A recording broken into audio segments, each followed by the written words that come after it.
main point of the deconstruction movement as it manifests online is to leave behind what's called toxic theology. So very often what they will call toxic theology is really any theological doctrine that's rooted in objective truth outside of you. That's true whether you like it or not, whether you believe it or not. And so typically what those things shake out to be are the atoning sacrifice of Jesus, which is in the deconstruction movement, that's taught that that's an abusive thing to be taught.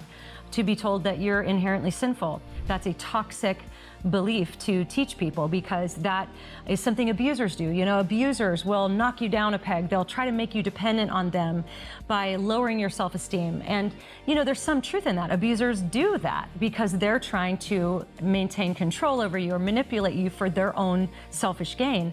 But they transfer that then onto the church and say, well, that's exactly what the church is doing. And a lot of that is rooted in postmodernism, which is a rejection of the idea that absolute truth exists or can be known when it comes especially to religion and morality. So we're kind of living in this culture that doesn't believe that you can even know objective truth when it comes to religion. So when the Christian comes along claiming to know what that objective truth is, they're not even interacting on the level of, well, is it true what you've said? That's not even the question they're asking.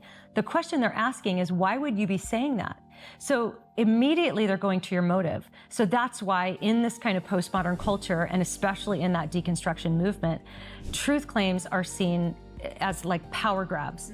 And it's so contagious. You mentioned the social contagion of the radical trans thing that we've been seeing, especially among young girls.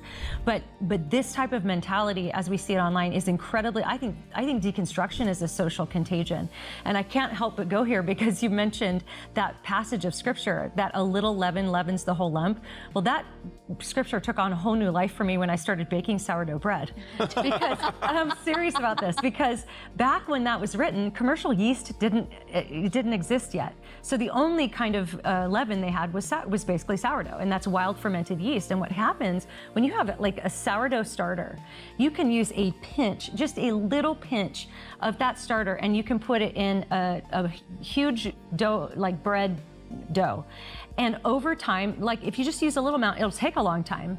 But eventually what happens is that little bit of starter will start eating up all the resources that's in the flour until it has permeated the whole thing. And then that whole loaf or, you know, lump of dough becomes what the starter was. When we think about how contagious these ideas are, and I think that's why that metaphor is used in scripture, because just like that little bit of leaven eventually is going to infect the whole loaf. The whole loaf will become what that was and not the other way around.